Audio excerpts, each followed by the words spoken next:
Hello, good morning. I have my mug that I mentioned last night in my video for Alice, and I thought I would drink out of it today because I wasn't organized last night and it was too late to drink coffee. So yes, thank you for the kind words on the video I did for Alice. I didn't know Alice especially well. We chatted from time to time. There are a lot of people on Booktube who knew her a lot better than I did. And you're gonna see a lot of tributes to her coming out. So please take the time to go see them because Alice was a fantastic and very integral part to the Booktube community. So please go check her out. And I'm not going to talk about it anymore because I don't want to cry. This is my second time filming this because I don't know. First one, the video didn't work. What's up with that? Technology.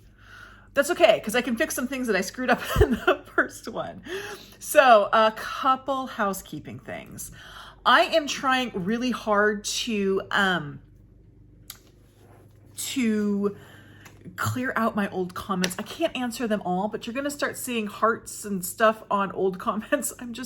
I'll comment on the ones that need comments. I got so far behind and I'm caught up now with recent ones, but I just want to clear the other ones out. So if you get something that like was left months ago and it's just me, I'm trying to get my life in order. Speaking of trying to get my life in order, I had tried to, I'm a person who doesn't use paper planners. I don't have a paper journal. I'm an all online person. I have tried doing the paper thing. It does not work for me.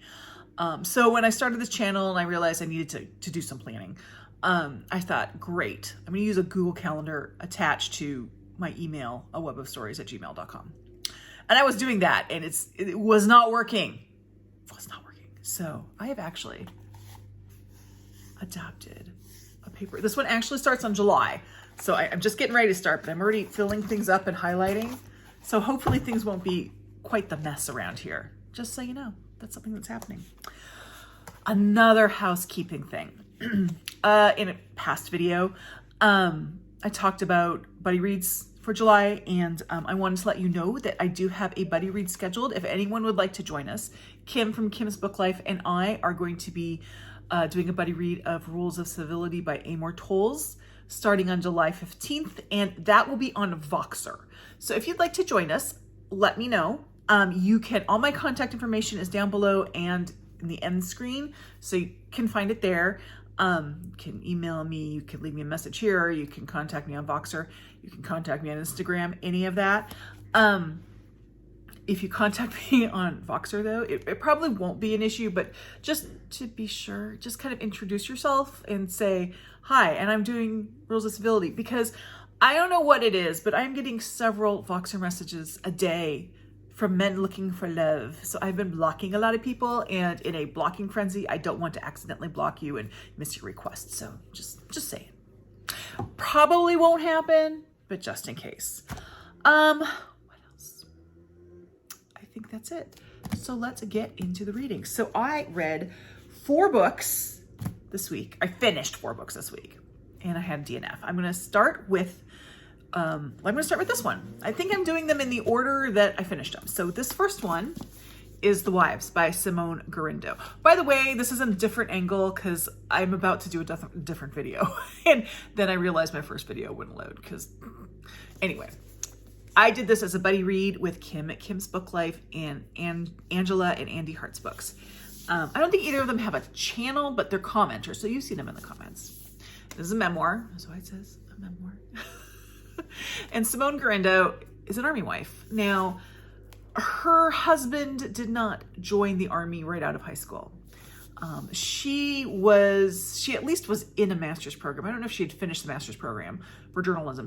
They were both in their mid-20s when he joined. She had a life in New York, and she did not want her husband to join the army. But he was very clear that this was a thing he needed to do, and it happened. And so she had to give up her life in New York and move to Fort Benning, Georgia, which is where her husband was stationed. And he was sent to Afghanistan. He went to Ranger training, which is really interesting because I asked my dad after I was reading this if he had done Ranger training. My father was Air Force. And he said he had. And he did it at Fort Benning, Georgia, like years and years ago. He said the training was 9 weeks, but it was 10 weeks for him because he was from Air Force. So they had to do an extra week at the beginning of like Army or whatever. I don't know. Anyway, that's an aside. So it is not an easy transition from her life in New York to her life on a military base. And she finds, but she also struggles in finding community among the other army wives. This is also, it starts pre-2016 and kind of goes into that era. So there's some political thoughts of hers, which are in place here in this book. I am not complaining. I really enjoyed this book. I thought this was a really interesting book. I read it. I initially wanted to read it because my mother had been a military wife, Army and then Air Force. I was born on an Air Force base, but I was a year old when my father retired. So I have no recollection of being an Air Force brat. So I had all the stories my mom would tell, and I kind of wanted to compare it to this. And, you know, some things were similar and some things were different because they were at very different times.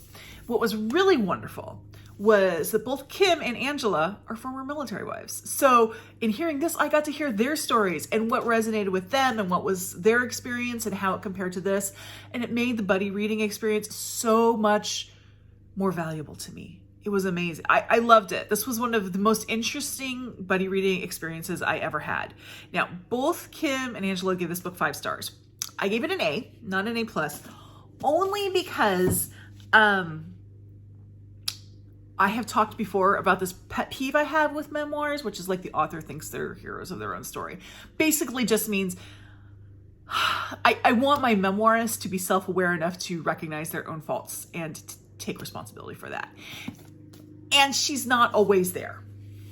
There were a couple points where I'm like, okay, come on. And there were also points where she clearly it clicked with her, but then she would also regress a bit. So that was the only thing that kept this from being an A+ book for me. It was an A, still highly recommend it. This would have a place on my keeper shelf, except I think it's a book that my nieces would really like to read.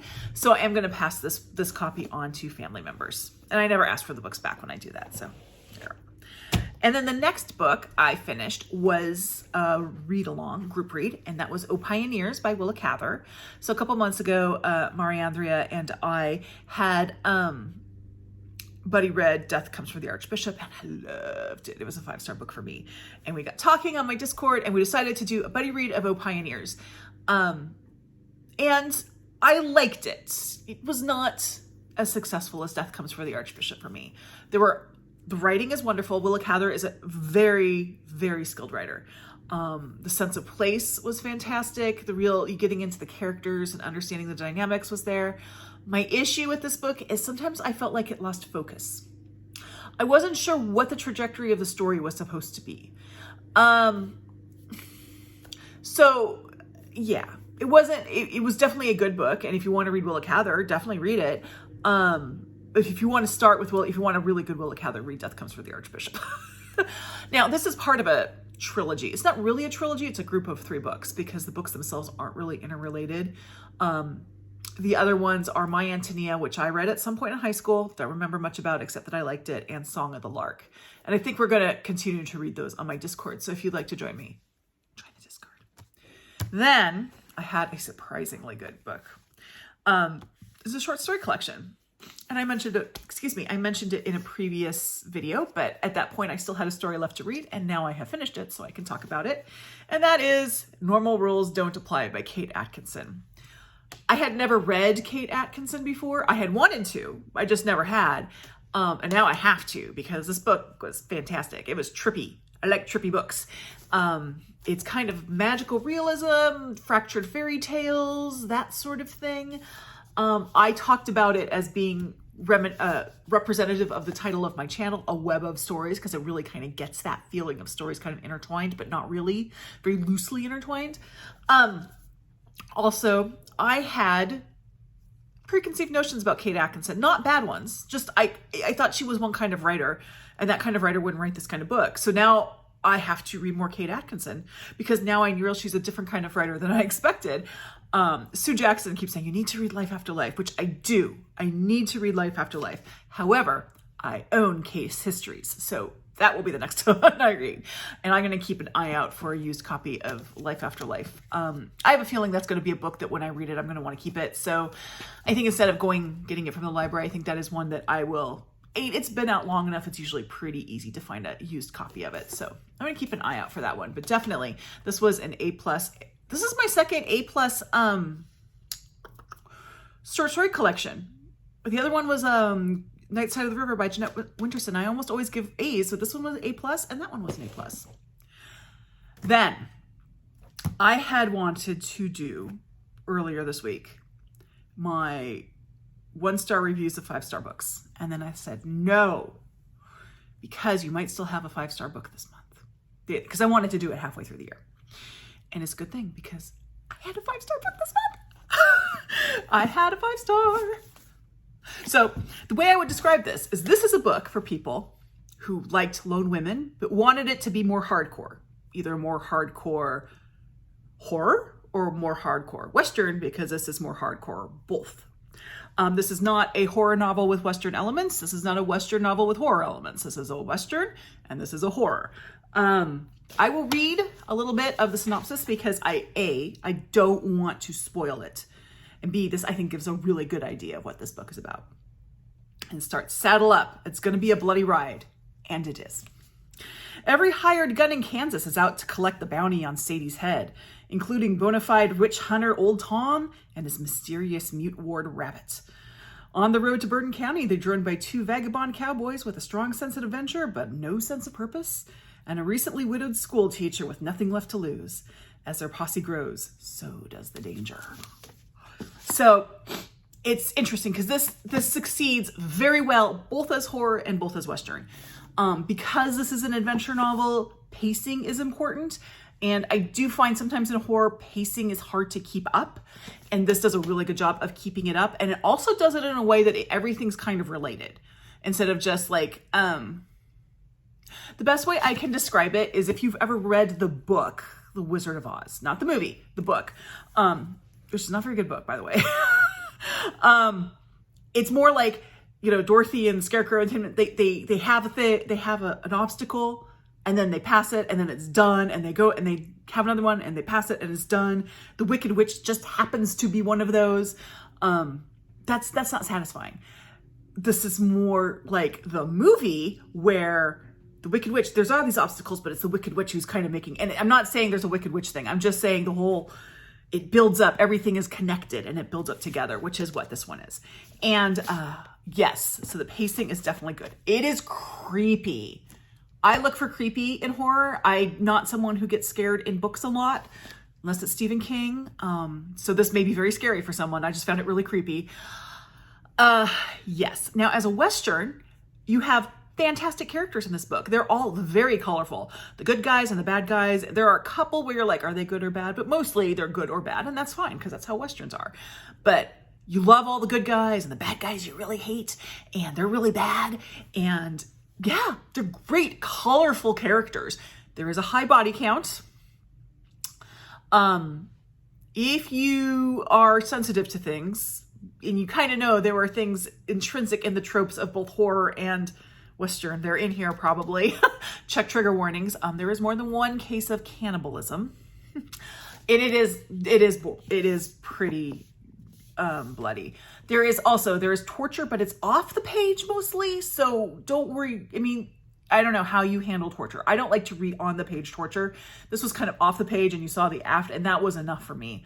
The other thing, so one way that I kind of think of horror and Western not working well together is this sort of feeling.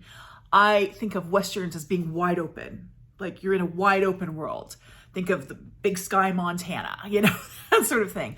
And I think of horror as being really claustrophobic, like, you're in a haunted house sort of thing. This book is claustrophobic like you would expect in a horror, but he makes it work in a Western sort of context, which I think is fantastic. I don't know how he did it, but it really works. Okay, word of warning. I went on to see what else Alex Grecian has written, and I noticed he has a book coming out in March of 2025. And all I saw was the title. I can't remember the title, just it's his book that's coming up. I'm like, oh, what's that about? And I clicked on it. It's a sequel to this book. And if you read that, you know who survives out of this. So don't read that. Just know that the book he has coming out is the sequel to this, but it's not a Western. That's all I'll say. Yes, so Red Rabbit. I kind of hate the fact that I'm telling you about this. You'll see this on June 29th. At the very end of June on the Range, this is one of my June on the Range books. I'm counting O Pioneers. June on the Range, because this is such an excellent June on the Range book. But yeah, Red Rabbit. I want to decimate this among Booktube and have people talk about it. If you've read it, let me know. If you haven't and it sounds interesting, get a copy of it. It is out on paperback. I saw it in paperback at Powell's the last time I was there, so you can get a paperback of it. Fantastic book.